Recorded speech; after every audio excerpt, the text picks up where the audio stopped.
안녕하세요. 파파 레오입니다. 오늘은 어도비 포토샵 기초 강의를 진행하고 유튜브 썸네일 이미지까지 직접 만들어 보도록 하겠습니다. 크롬 브라우저를 하나 열어 주겠습니다. 포토샵을 사용하기 위해 포토샵 프로그램을 설치를 해야 하는데요. 유튜브 영상 설명하는 부분에 해당 URL을 첨부해 두겠습니다. 내리시다 보면요. 다운로드 어도비 포토샵 CS6라는 버튼이 보여지고요. 해당 버튼을 클릭을 해 보겠습니다. 자, 그러면 아래에 압축 파일로 다운로드가 되는 걸 확인할 수 있습니다. 5, 6분 정도의 시간이 소요가 되고 다운로드가 완료된 걸 확인할 수 있습니다. 폴더 열기를 해주시면 되겠죠. 해당 C 파일에 마우스를 대시고요. 우측 버튼을 클릭하신 다음에 압축 풀기를 해주겠습니다. 압축 풀기.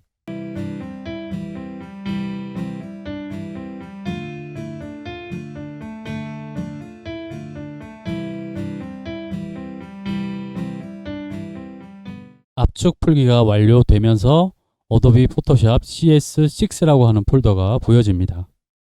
포토샵 CS6를 설치하려면 어도비사의 계정을 이용해서 로그인을 해줘야 하는데요.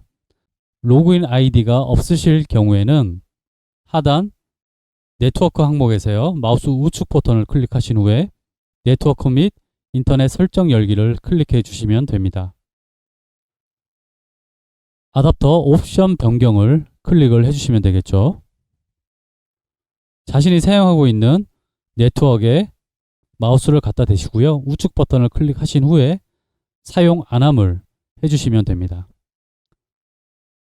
이렇게 네트워크를 끊어둔 상태에서요. 어도비 포토샵 CS6 폴더를 들어가 보겠습니다. 그러면 setup.exe 파일이 보여지고요. 당연히 setup.exe 파일을 실행을 해주셔야 되겠죠. 더블 클릭을 해주고요. 이렇게 더블 클릭을 해도 반응이 없을 수 있습니다.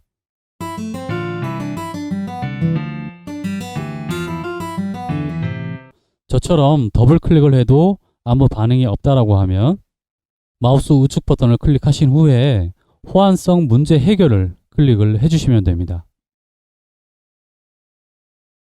자, 여기서요. 권장 설정 시도로 클릭을 해서 계속 진행을 하겠습니다. 프로그램 테스트 버튼을 클릭을 해주겠습니다. 그러면 무시하시고 진행을 해주시면 되겠죠.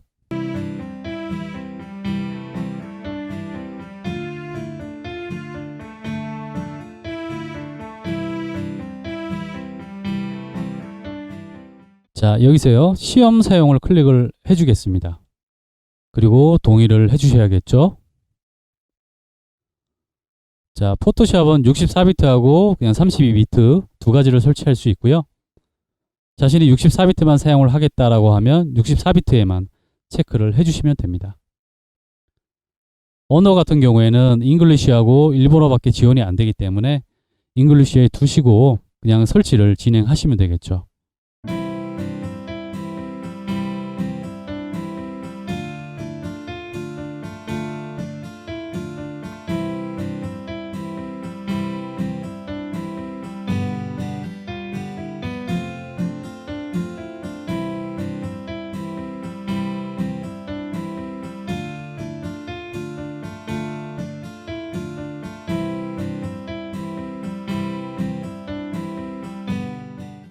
포토샵 CS6 프로그램 설치가 완료가 되었습니다.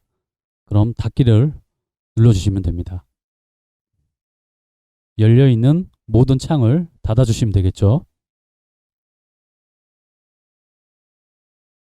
화면 좌측 하단에 시작 아이콘을 눌러주시고요. 어도비 포토샵 CS6가 최근에 추가한 앱에 등록이 되어 있는 걸 확인할 수 있습니다. 바탕 화면에 꺼내두고 사용하시면 편리하겠죠. 드래그 앤 드롭으로 바탕 화면에 두겠습니다.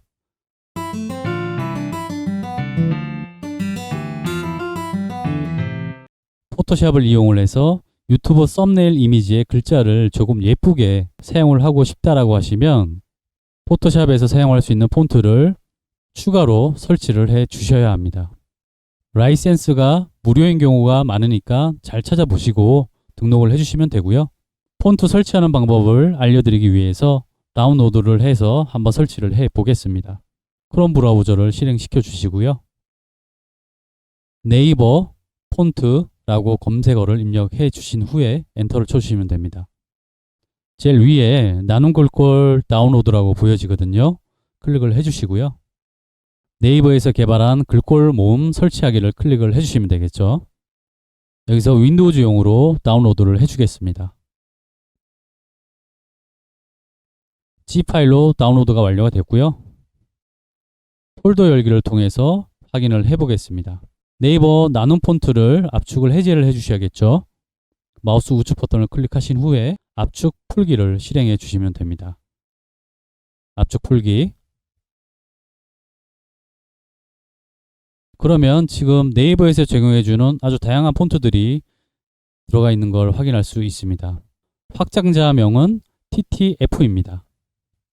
이 TTF를 설치하기 위해서는요. 하단에 돋보기 아이콘을 클릭을 해주시고요.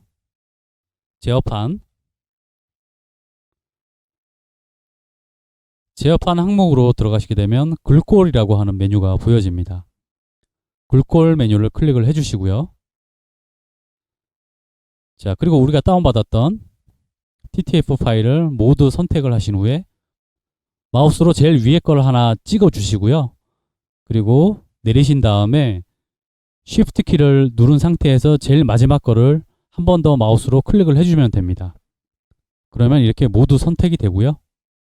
드래그 앤 드롭으로 끌어서 이 폰트 메뉴에 놔주면 됩니다. 그러면 글꼴 설치를 자동으로 해주죠. 확장자가 TTF일 경우에는 이런 식으로 이제 폰트를 설치해 주시면 됩니다. 창을 닫아주겠습니다. 폰트를 제공해 주는 쪽에서 exe 파일로 만들어서 제공을 할 수도 있습니다. 해당 exe 파일만 실행을 해 주시면 자동으로 폰트가 설치가 되니까요. 그렇게 참고를 해 주시면 될 것 같습니다. 폰트 설치가 되었다면 창을 닫아 주겠습니다. 바탕 화면에 있는 어도비 포토샵을 실행해 주겠습니다. 더블 클릭을 해 주시고요. 그러면 이렇게 사인을 하라고 하나의 창이 나타나는데요. 일단 해당 창을 먼저 닫아 주겠습니다. 닫아 주고요. 다시 네트워크를 사용 안 함으로 변경을 한 후에 어도비 포토샵을 다시 한번 실행을 해 보겠습니다. 자, 네트워크를 이제 사용 중지를 하니까 30일 동안 트라이얼 버전으로 사용할 수 있는 창이 나타나고요. 스타트 트라이얼을 클릭을 해서 계속 진행을 해주시면 되겠죠.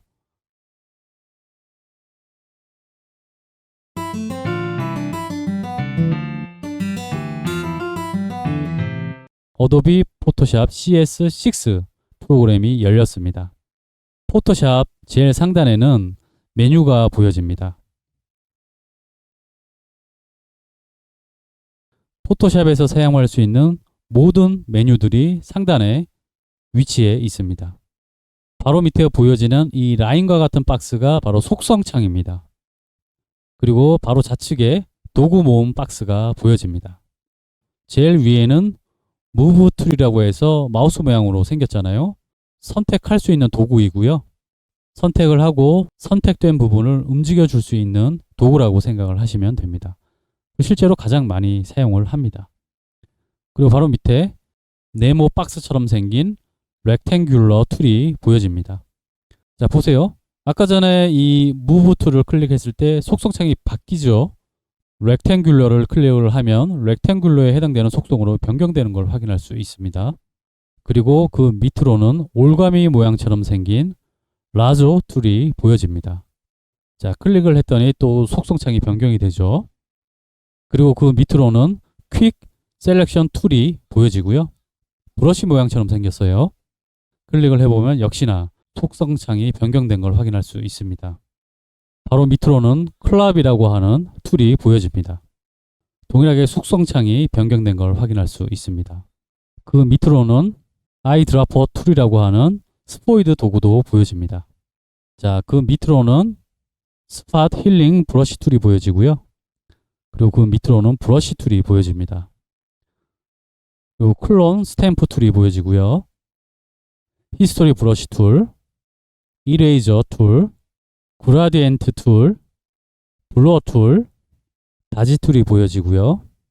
그 밑으로 펜 툴, 호리존털 타입이라고 해서 텍스트 도구 툴이 보여집니다. 그리고 패스 셀렉션 툴, 렉탱귤 툴도 보여지네요. 위에 거는 사용자가 지정해서 색칠을 하거나 할 수 있는 도구이고요. 이 밑에 거는 바로 도형이 만들어지는 도구라고 생각을 하시면 됩니다. 자, 그리고 핸드 툴, 그리고 줌 툴 보여지고요. 실제로 포토샵을 사용하기 위해서는 바로 이 왼쪽에 있는 도구들을 잘 사용을 하셔야 됩니다. 자, 그리고 화면 우측으로 이동을 해서요. 가장 위쪽에 컬러하고 스와치스가 보여집니다. 이건 색상표죠. 레이어를 선택하고 색상을 변경해 줄 수 있는 부분이라고 생각을 하시면 됩니다. 바로 밑으로 애드저스먼트하고 스타일스가 보여집니다. 자, 그리고 가장 중요한 레이어 창이 보여지고요. 그리고 채널, 그리고 패스 이렇게 세 개가 보여지는데요. 레이어가 가장 중요하죠. 자, 그러면 레이어에 대해서 간략하게 설명을 드리고 시작을 해보겠습니다. 레이어에 대해서 간략하게 설명을 드리겠습니다. 현재는 책상 위에 아무것도 없는 상태인데요. 책상을 아까 전에 우리가 봤던 포토샵의 레이어 창이라고 가정을 해볼게요. 그림이나 글을 쓰기 위해서 책상에 A4 용지를 하나 올려두겠습니다. 자, 그럼 이 A4 용지가 바로 그림이나 글을 쓸 수 있게 해주는 백그라운드 이미지라고 생각을 하시면 되겠죠. 그리고 이 A4 용지 위에다가 먼저 글씨를 하나 적어 보겠습니다.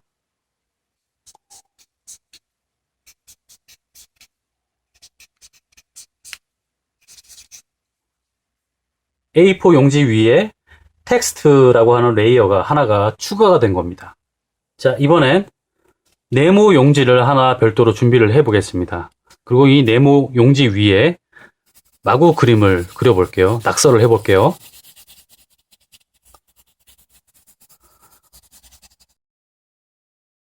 자, 이렇게 조그만 네모 용지에 막 색칠을 했고요.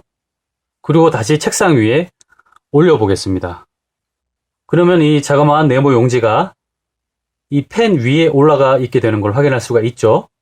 자, 마지막으로 이 상태에서 카드 같은 거를 하나 더 올려보겠습니다. 그러면 제일 마지막에 이 카드 레이어가 하나가 추가가 되면서 제일 위에 올라가 있는 모습을 확인할 수 있습니다. 포토샵의 레이어도 이런 형태로 제일 마지막에 추가한 레이어가 제일 위로 올라오게 됩니다. 만약 순서를 바꾸고 싶다라고 하면 레이어 창에서 직접 마우스를 이용을 해서 드래그 앤 드롭으로 순서를 바꿔주시면 되는 거죠. 레이어는 이렇게 구성이 된다라는 걸 알고 계시면 포토샵을 사용할 때 도움이 될 것 같습니다. 이해하기 어렵지 않죠?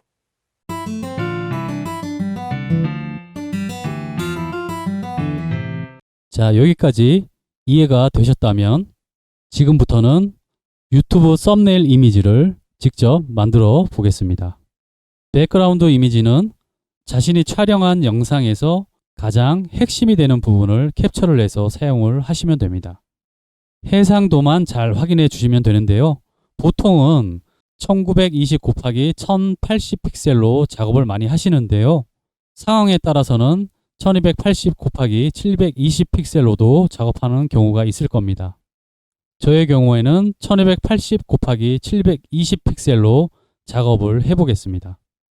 포토샵 상단 메뉴 파일 메뉴를 클릭을 해주시고요. 오픈을 클릭을 해주시면 됩니다. 그리고 자신이 캡처한 이미지를 이제 찾아서 열어주시면 되겠죠. 저 같은 경우에는 스마트폰이나 카메라로 촬영한 이미지가 아니고요. 별도의 백그라운드 이미지를 하나 만들어 두었습니다. 그래서 이렇게 이미지 하나를 불러왔고요.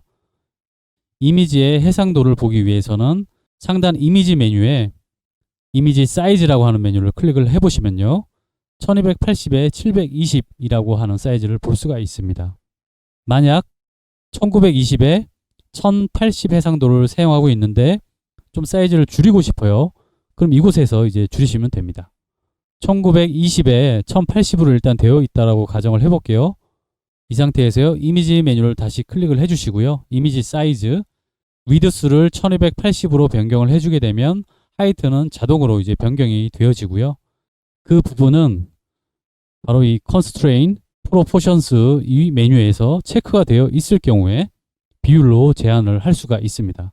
체크를 풀게 되면 위드스와 하이트를 자유자재로 이제 변경을 해줄 수가 있겠죠. 이런 식으로요. 유튜브 썸네일로 사용을 하시려면 1920에 1080 그리고 1280에 720 이렇게 사이즈를 맞춰 주셔야지 크기에 딱 맞게 사용이 되니까요.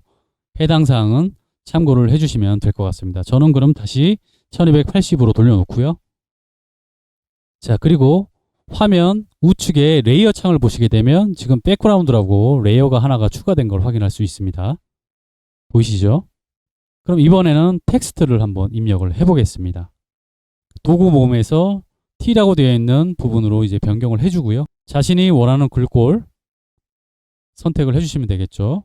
아까 전에 설치를 했던 네이버 나눔 고딕을 선택을 해보겠습니다. 이렇게 선택을 하고요. 그리고 텍스트를 쓰려고 하는 부분에 마우스 커서를 갖다 대시고요. 마우스 좌측 버튼을 한번 클릭을 해주시면 됩니다. 그럼 깜빡깜빡하죠. 자신이 쓰고 싶은 텍스트를 쓰시면 되겠죠. 이렇게 다 쓰고요. 지금 텍스트가 굉장히 작죠. 그럼 바로 이 속성창에 보시면은 사이즈를 조정할 수가 있습니다. 그럼 제일 크게 한번 해볼까요? 지금 이것도 작네요. 그러면 더 크게. 자, 이렇게 130 정도를 줬고요. 이 텍스트의 굵기가 너무 얇은 것 같아요. 그래서 이제 굵기를 수정하기 위해서는 아까 텍스트 크기 옆에 있는 이 부분을 클릭을 해주시면 되고요. 가장 굵게 해서 이렇게 선택을 해주시면 굉장히 굵어지죠. 자, 이렇게 일단 처리를 해주고요. 색상이 너무 지금 검죠? 너무 검기 때문에 색상을 하얀색 계통으로 이제 변경을 해주겠습니다. 자, 색상을 변경하기 위해서는 바로 이 속성창에 요 컬러 표시 있죠? 요걸 한번 눌러주시면 되고요. 자신이 원하는 색상으로 이렇게 변경을 해주시면 되겠죠. 그러면 아까 전보다는 굉장히 보기 좋아졌죠. 자, 이렇게 해서 한 부분을 만들어 뒀고요. 자, 그리고 레이어 창을 한번 보시게 되면 백그라운드 위에 텍스트라고 하는 레이어가 또 하나가 생겼죠.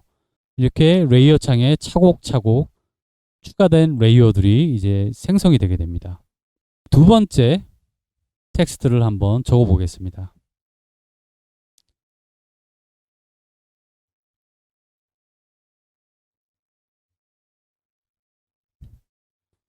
자, 근데 텍스트가 너무 커요. 조금 줄여주겠습니다. 이 정도면 좋을 것 같네요. 자, 이 정도로 두고요. 자, 그런데 텍스트가 좀 너무 밋밋한 것 같아요. 조금은 화려하게 만들어주고 싶단 말이에요. 윈도우즈 10 단축 키에 텍스트 효과를 주고 싶다라고 하면 레이어 창에서 윈도우즈 10 단축 키를 선택을 해주시면 됩니다. 자, 이렇게 선택을 해주시고요. 상단 메뉴 레이어를 클릭을 해주시고요. 자, 레이어 스타일이라고 있습니다. 그럼 레이어 스타일을 클릭을 해주시고요. 우선은 레이어 스타일에 테두리를 조금 주고 싶어요. 그러면 스트로크를 클릭을 해서 그럼 레이어 스타일 속성창이 열리죠. 그럼 여기서 지금 검은색으로 그럼 한 5픽셀만큼 이제 테두리를 주겠다라고 이렇게 변경을 해주게 되면 지금 검은게 테두리가 생겼어요. 자, 이 부분을 잘 보일 수 있게 일단 빨간색으로 먼저 해볼게요. 자, 이런 식으로요. 그럼 지금 스트로크 효과가 생겼습니다. 근데 빨간색으로 하면 너무 튀어 보이니까 검정색으로 할게요. 저는 검정색으로 이렇게 스트로크 효과를 주고요. 그리고 글자 색깔이 너무 하얗고 단순해 보여서 흐르는 듯한 효과를 줘보겠습니다. 바로 그 기능이 그레이디엔트 오버레이라고 하는 부분인데요. 자, 이 그레이디엔트 오버레이에 체크를 해주시면 되고요. 자, 선택을 해주시게 되면 이렇게 그레이디엔트 색상을 사용할 수 있는 창이 열리게 됩니다. 다른 거는 뭐 굳이 손댈 필요 없고요. 뭐 투명도도 있긴 있는데 다른 부분은 손댈 필요 없고, 각도라든지 각도를 변경해 줌으로써 색상이 흐르는 듯한 효과를 각도에 따라서 변경을 해줄 수 있습니다. 검은색에서 하얀색으로 이제 흐르는 색상이잖아요. 근데 이런 색상을 쓰고 싶지가 않고 다른 색상을 만약에 사용을 하고 싶어요. 그러면 이 그레이디엔트 이 부분에 이 화살표 아래로 되어 있는 부분을 클릭을 해주시고요. 포토샵에 기본적으로 내장되어 있는 색상들이 있습니다.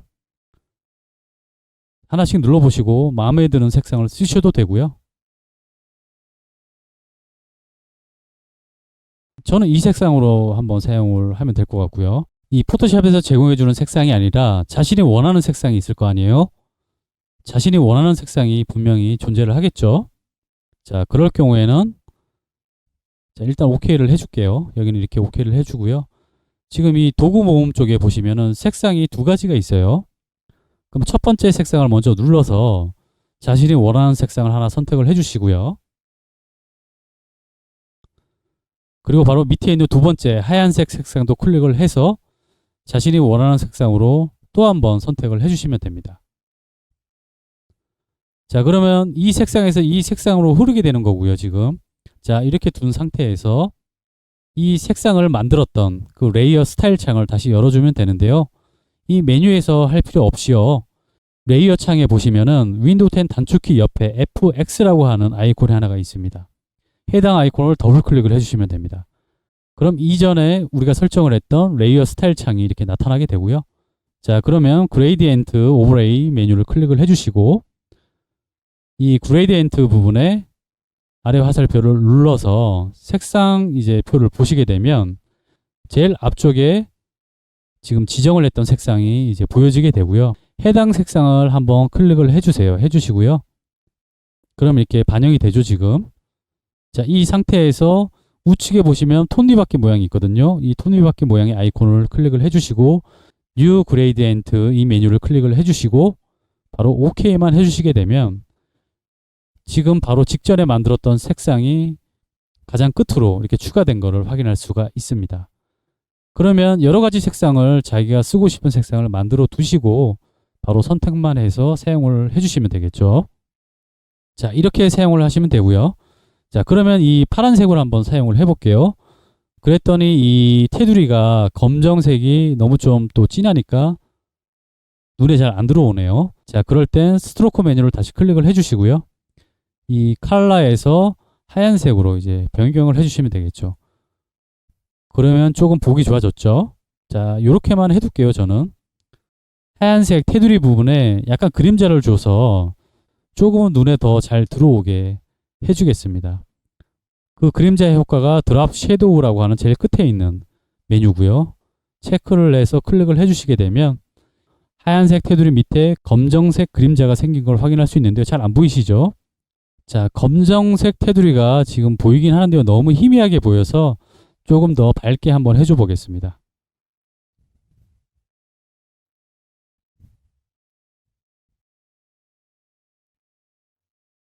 자, 보이시죠? 지금 되게 진하게 지금 그림자가 생긴 거요. 자, 이런 식으로 이제 사이즈라든지 이제 이런 부분들을 조정을 해서 그림자의 두께라든지 진하기를 조정해서 이제 사용을 하시면 됩니다. 해당 텍스트 레이어에 스트로크 효과하고요. 그레이디엔트 오버레이 효과하고요. 그리고 드랍 섀도우 효과 이렇게 세 가지를 줬습니다. 저는 딱 이렇게만 주면 될 것 같아요. 자, 이렇게 주고 OK를 해주겠습니다. 그리고 두 번째로 입력을 했던 텍스트도 효과를 줘보겠습니다. 마우스를 갖다 대시고요. 우측 버튼을 클릭하신 다음에 알아두면 굉장히 편리한 이 부분을 선택을 하시면 레이어가 선택되는 걸 확인할 수 있습니다. 이렇게 선택을 하셔도 되고요. 레이어 창에서 직접 이렇게 선택을 해주셔도 됩니다. 그럼 레이어 효과를 주려면 어떤 메뉴를 클릭을 해야죠? 네, 맞습니다. 바로 상단에 레이어 메뉴를 클릭을 해주시고요. 자, 여기서요. 그렇죠. 바로 레이어 스타일 메뉴를 클릭을 해주시면 됩니다. 동일하게 스트로크 효과 먼저 줘볼까요? 스트로크 효과를 먼저 주고요. 검정색 3으로 해서 줬고요. 그리고 그레이디엔트 오버레이 효과도 줘보겠습니다. 체크를 해주고요. 자, 이번엔 노란색을 줘볼까요? 주황색과 노란색 계통을 한번 일단 줘볼게요. 이 색깔을 쓰고 싶진 않고요. 또 다른 색을 쓰고 싶어요. 이번엔 연두색 계통으로 한번 사용을 해볼까요? 일단 이 상태에서 OK를 해주고요. 자, 그러면 도구 모음에 있는 이 색상표에 연두색 계통으로 한번 색상을 변경을 해보겠습니다. 흐르는 듯한 색상이어야 하기 때문에 조금 연한 색으로 두 번째는요. 자, 이 정도로 줘볼까요? 자, 이렇게 주면 될 것 같아요. 이렇게 주고요. 그리고 아까 전에 알아두면 굉장히 편리한 텍스트 레이어 쪽에 FX 더블 클릭을 해주시면 되겠죠. 그레이디엔트 오버레이 선택을 해주고요. 그레이디엔트 부분에 화살표 아래 부분을 클릭을 하고 연두색을 클릭한 다음에 톱니바퀴 모양을 누르고 뉴 그레이디엔트 클릭을 해주겠습니다. 자, 그리고 OK. 자, 이렇게 하고 OK를 하겠습니다. 아, 이것도 진하니까 흰색으로 좀 변경을 해줄까요? FX를 클릭을 해주겠습니다. 더블 클릭을 해주고요. 스트로크 부분의 색상을 검정색에서 흰색으로 변경을 해주겠습니다. 그러면 흰색이니까 또 검은색으로 드랍 섀도우를 이용해서 그림자를 주는 게 좋겠죠. 그림자를 한 3만 줘보겠습니다. 50까지 주고요. 자, 이 정도 선에서 주고 확인을 해주겠습니다. 자, 그런데 텍스트를 하나를 더 쓰고 싶어요. 두 개 중에 하나에 있다라고 하면 해당 레이어를 선택하신 다음에 마우스 우측 버튼을 클릭을 해 주시면 듀플리케이트 레이어라고 레이어를 복제할 수 있는 기능이 제공이 됩니다. 그러면 듀플리케이트 레이어를 클릭을 해 보겠습니다. OK를 해주고요. 그러면 지금 똑같은 레이어가 하나가 추가가 됐어요. 레이어 창을 보시면요. 자, 그러면 Move 툴을 이용을 해서 선택을 해주시고요. 이제 이렇게 찌 끌어가지고 해당 텍스트를 놓고 싶은 위치에다가 이제 놔주시면 되겠죠. 자, 이렇게요. 자, 그리고 저는 텍스트를 변경을 해주겠습니다.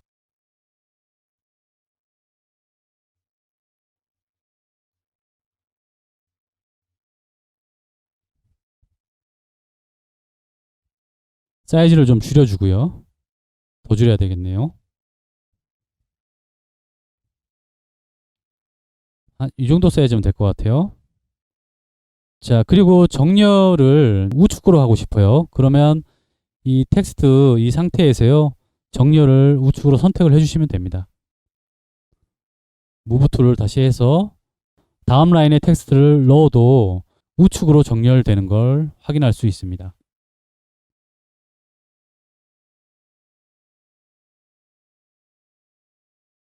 점은 빼고요. 자, 이렇게 넣어주고 싶은데 색상이 또 너무 비슷하니까 이 아래 색상은 또 다른 색상으로 좀 변경을 해주고 싶어요. 자, 그럴 땐 어떻게 해야 되겠죠? 그렇죠. 바로 이 레이어, 해당 텍스트 레이어를 선택을 하신 다음에 FX 아이콘을 더블 클릭을 해주시면 되겠죠. 자, 더블 클릭을 해 주신 다음에요. 그레이디엔트 오버레이 색상을 좀 변경을 하고 싶어요. 그러면 어떻게 해야죠? 네, 맞습니다. 바로 그레이디엔트 오버레이를 클릭을 해주시면 되고요. 자신이 변경하고 싶은 색상을 선택을 해주시면 되겠죠. 자, 주황색 계통으로 쓰고 싶은데요. 제가 원하는 색상이 아니에요. 일단 이대로 두고요. 자, 그러면 다시 색상표에 하나를 추가를 해보겠습니다. 주황색 계통으로요.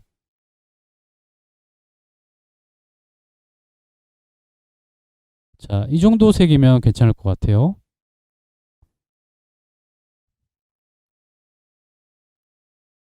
자, 이 정도 색상을 그레이디엔트 부분에 추가를 해주겠습니다. 다시 FX를 클릭을 해주고요. 그레이디엔트 오버레이 클릭을 해주시고 밑으로 화살표 클릭을 해주시고 주황색 부분을 선택한 다음에 톱니바퀴 모양을 눌러주시고 뉴 그레이디엔트로 추가를 해주시면 되겠죠. 그럼 파란색, 초록색, 주황색 이렇게 세 가지 색상이 지금 추가가 됐어요. 자, 이렇게 추가만 해두시면 언제든지 내가 원하는 이 그레이디언트 색상을 바로 선택해서 사용할 수 있겠죠. 자, OK를 해주겠습니다. 자, 그런데 텍스트는 이제 다 된 것 같아요. 이 정도면 텍스트는 된 것 같은데? 라는 생각이 들어요. 그런데 조금 밋밋해 보이잖아요, 지금. 사진 촬영된 이미지를 사용한 게 아니기 때문에 굉장히 좀 밋밋해 보여요. 그래서 이미지로 사용할 사진을 하나 찍었습니다. 윈도우 10 단축키잖아요. 이제 단축키를 이제 설명하는 영상이기 때문에 아무래도 키보드 같은 게 좀 있으면 좋을 것 같아요. 그래서 제가 사용 중인 키보드 사진을 하나 찍었고요. 해당 사진을 불러와 보겠습니다. 상단 파일 메뉴 오픈에서요. 해당 키보드를 텍스트 아래에 넣어 보겠습니다. 그래서 너무 밋밋하니까요. 자, 이렇게 이제 이미지 작업을 할 때는 이 내비게이터를 좀 많이 사용을 하셔야 할 거예요. 좀 키워주고요. 일단 작업을 수월하게 하기 위해서. 그리고 저는 이 키보드의 모양만큼만 이제 따주겠습니다. 그 따주는 도구가 바로 이 올가미 도구 있잖아요. 올가미 도구에서 마우스를 길게 누르게 되면 두 번째 나오는 라조트를 선택을 해주시면 됩니다. 내가 이미지를 오리고 싶은 영역을 마우스 왼쪽 버튼을 눌러가면서 이렇게 지정을 해주시면 돼요. 이런 식으로요. 실제로 이제 깨끗하게 작업하기 위해서는 정확하게 맞춰 주셔야겠죠.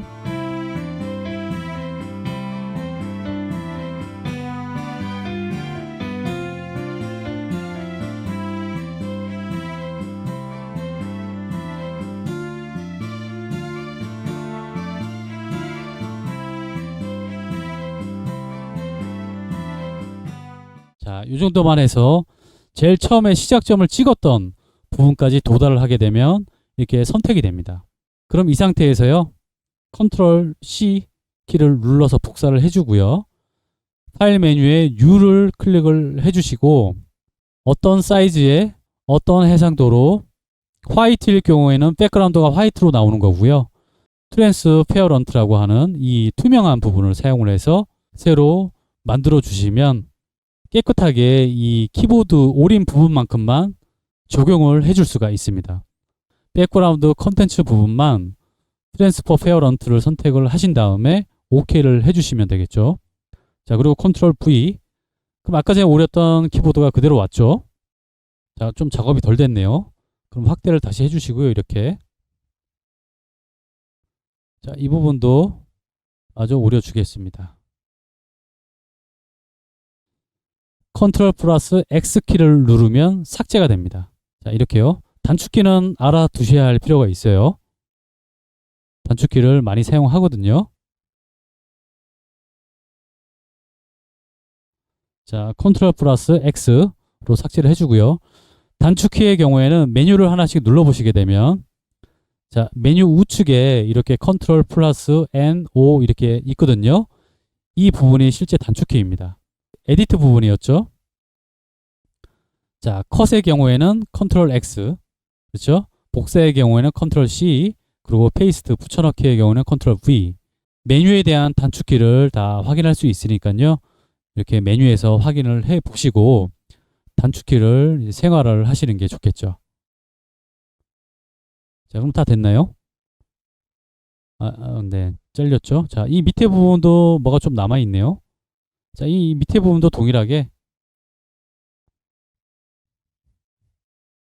자, 한 이 정도로 해서요. X로 삭제를 해주시면 되겠죠. 그러면 지금 키보드만큼 깨끗하게 지금 잘라졌죠?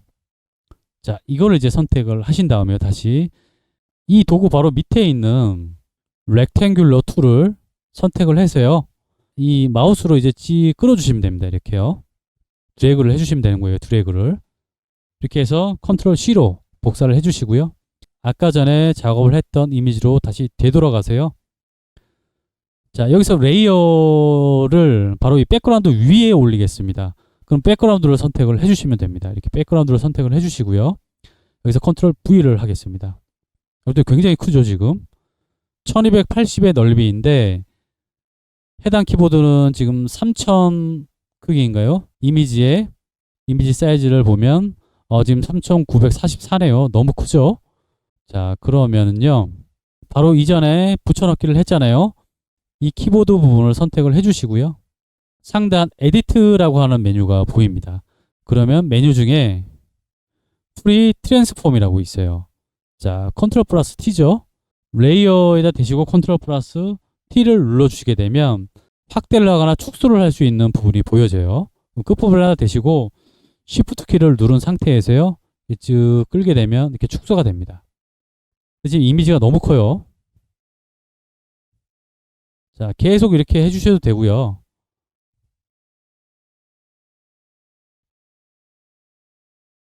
이렇게요. Shift 키 누른 상태에서 지금 저 계속 하고 있어요. 근데 이렇게 하는 게 귀찮다고 하시면은 키보드 이미지를 땄던 이 해당 이미지의 사이즈를 줄여주시면 되겠죠. 이미지에서 이미지 사이즈 1280으로 이제 줄여주시면 되는 거죠. 자, 이렇게 줄이셔도 되고요. 그럼 이거는 다시 삭제를 할게요. 삭제를 하고요.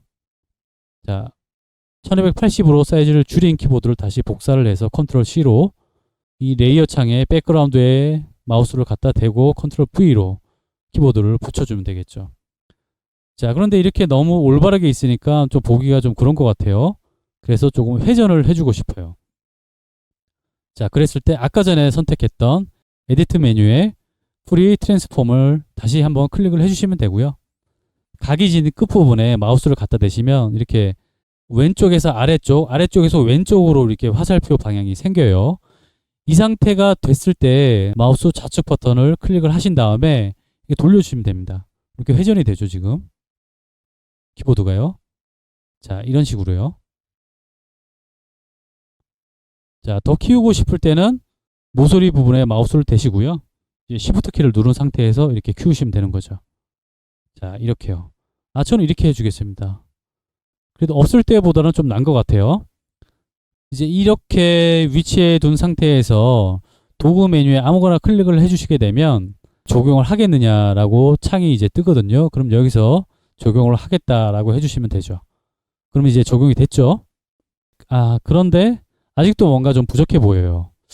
뭔가 하나가 더 있었으면 좋겠는데 라고 생각이 되신다면 렉탱귤이라고 하는 이 도형이 있었잖아요. 아까 렉탱귤 툴에 마우스 좌측 버튼을 계속 누르고 계시면 자, 이렇게 라운드로 된 사각도 그릴 수가 있거든요. 원형도 그릴 수가 있고요.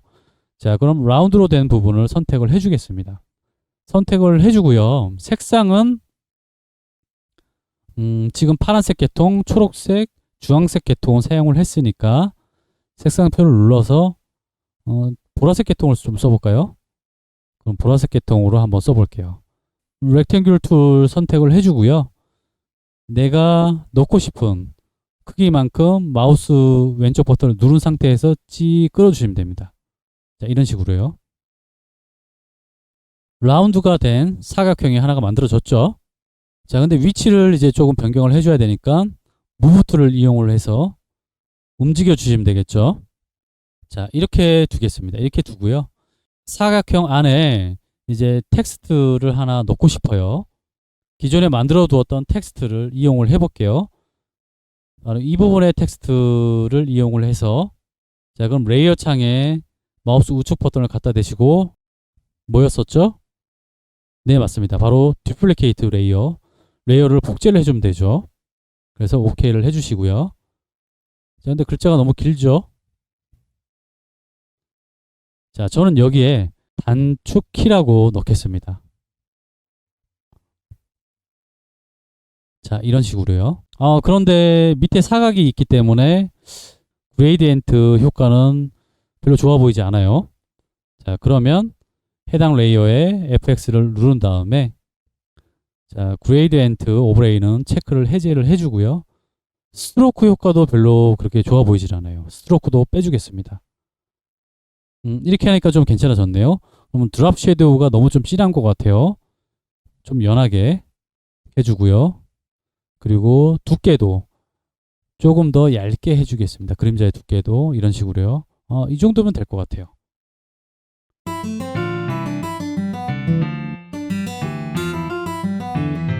자, 이렇게 이미지가 다 만들어졌다면 해당 이미지를 PNG 이미지나 JPG 이미지로 이제 저장을 해 주셔야겠죠. 자, 파일 메뉴에요.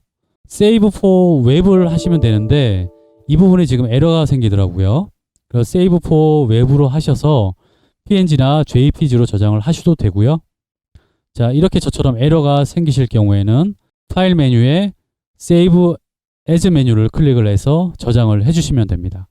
Save as를 클릭을 해주시고요. 이 포맷을 JPG를 선택을 하시거나 PNG를 선택을 해주시면 되겠죠. 자, 여기 PNG 있죠? PNG 있고 JPG는 여기에 있죠? 그럼 PNG로 저장을 한번 해볼게요. 자, 이렇게 PNG를 선택을 해주시고요. 저장을 해주시게 되면 뭔가를 또 물어보죠. 이거 그대로 OK를 해주시면 됩니다. 해당 이미지가 PNG 파일로 저장된 것을 확인할 수 있습니다. 그러면 유튜브에서 해당 이미지를 선택을 해서 썸네일로 등록을 해주시면 모든 작업이 이제 완료가 되는 거죠.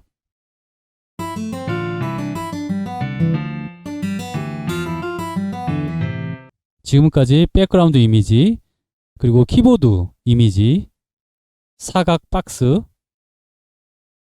자, 그리고 텍스트, 텍스트, 4가지 텍스트를 이렇게 사용을 했었죠. 자, 이 정도 이미지라면 유튜브 썸네일로 사용하기 괜찮을 것 같습니다. 자, 그럼 이렇게 작업을 마무리를 하시면 되는 거죠. 실제로 저희가 사용한 거는 뭐 많지 않았잖아요. 이 도구 모음에 대한 부분하고 레이어 창에 대한 부분은 많이 사용을 했죠. 이 에디트 메뉴에서는 바로 프리 트랜스폼 하고 카피하고 컷 그리고 페이스트 이 정도만 사용을 했어요. 그리고 레이어 메뉴에 레이어 스타일 이 부분을 사용을 했었고요. 윈도우 메뉴에 캐릭터라고 하는 부분하고 내비게이터 이렇게 사용을 했었죠. 이 정도만 알고 계셔도 유튜브 썸네일을 만들기에는 사실 충분합니다. 근데 조금 더 화려하게 만들고 싶다라고 하면 이 필터의 기능들도 존재를 하니까요. 레이어에 필터들을 한 번씩 적용을 해보시면 어떻게 사용을 하는지 알 수 있으실 것 같고요. 자, 그리고 도구 모음 쪽에 자, 이 브러쉬 같은 거요. 브러쉬 같은 거는 단순히 그냥 색칠을 칠하는 거예요. 브러쉬 같은 경우에는 텍스트 쪽에서는 사용을 할 수가 없습니다.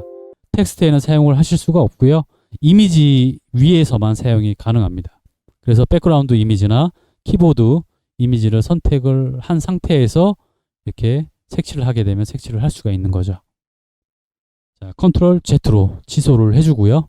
자, 이거는 도장 기능인데요. 특정 부분에 도장을 찍어서 다른 부분에 이제 놔주는 그런 기능으로 사용을 할 수가 있는 도구입니다. 그리고 지우개요. 지우개는 이 레이어들을 지울 수 있는 지우개들이죠. 이렇게 선택을 하시면 마우스 좌측 버튼을 클릭하신 다음에 지우면 이렇게 지워지죠. 컨트롤 Z로 다시 되돌리기를 해주고요. 그레이디언트 기능도 있습니다. 그레이디언트를 적용할 시작점을 찍어주고 어디까지 할지를 이렇게 선택을 해주면 색상이 흐르듯이 변경되는 걸 이제 확인할 수가 있죠. 컨트롤 Z로 해주고요. 돋보기 기능, 돋보기 기능은 확대할 때 이제 사용을 하는 건데요. 바로 이 내비게이터가 있기 때문에요. 내비게이터를 이용을 해서 사용을 할 수 있잖아요. 사용을 할 수 있고요. 영역을 바로 이제 눌러서 내가 원하는 영역으로 또 이동을 할 수가 있죠. 많이 사용을 하시다 보면 이 돋보기 기능하고 이 핸드 툴은 굉장히 많이 사용을 합니다. 많이 사용을 해보면서 이제 터득을 하시면 될 것 같습니다. 레이어 창을 보시게 되면 T라고 되어 있는 레이어가 지금 4개가 있잖아요. 이 T를 하나를 선택을 하고요. 붓으로 한번 칠해 보겠습니다. 안 되죠? T를 선택을 하고 붓이라든지 도장이라든지 지우개를 사용할 수 없다라는 걸 알 수가 있습니다. 이럴 경우에 해당 T를 실제로 레스터화를 통해서 레이어로 변경을 해줄 수 있습니다. 레스터화로 변경하고 싶은 텍스트에 마우스 포인트를 두시고요. 마우스 우측 버튼을 클릭을 해 주시면 메뉴가 나오게 되는데요. 해당 메뉴에서 레스터라이즈 레이어 스타일이라고 하는 메뉴가 보입니다. 해당 메뉴가 바로 레스터화를 할 수 있는 메뉴입니다. 클릭을 해보면요. 밑에 이미지와 동일하게 이미지 레이어 형식으로 변경된 걸 확인할 수 있습니다. 지금 이 부분도 아직은 레스터화가 되지 않았죠. 동일하게 마우스 우측 버튼을 클릭을 하고요.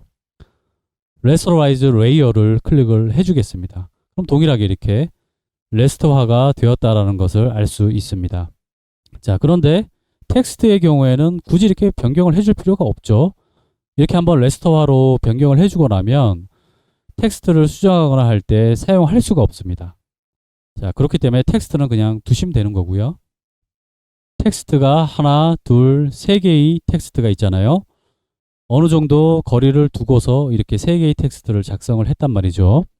혹시라도 작업자가 텍스트의 위치를 실수로 조금 변경을 할 수도 있단 말이에요. 자, 그런 부분을 방지하기 위해서 레이어를 링크를 걸어줄 수가 있습니다.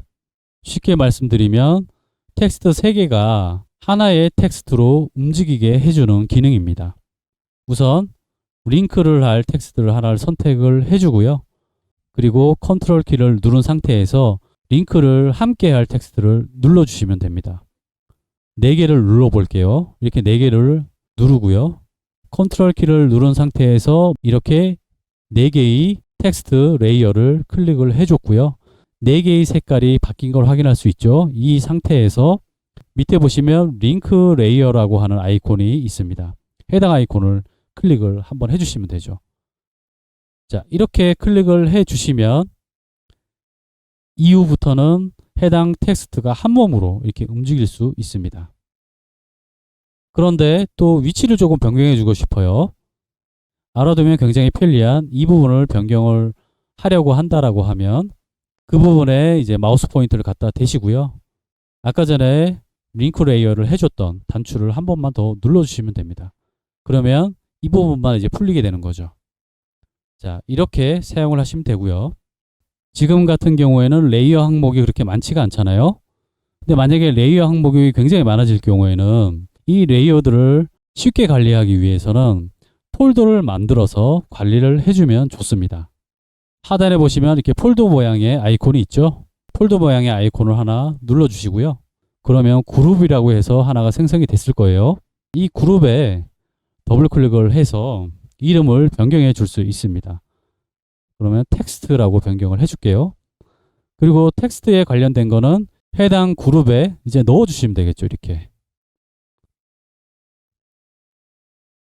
자, 이렇게 넣어주시면 텍스트라고 하는 그룹에 지금 이렇게 텍스트가 들어가게 된 걸 확인할 수 있죠. 레이어 항목이 굉장히 많아졌을 때 이렇게 관리를 하시면 굉장히 편리하겠죠. 확인하기도 쉬우실 거고요. 이런 기능까지 알아두시게 되면 포토샵을 사용할 때 굉장히 쉽게 사용을 하실 수 있을 겁니다. 유튜브 썸네일 이미지를 만들 때에도 굉장히 편리하게 아주 쉽게 만들 수 있을 겁니다.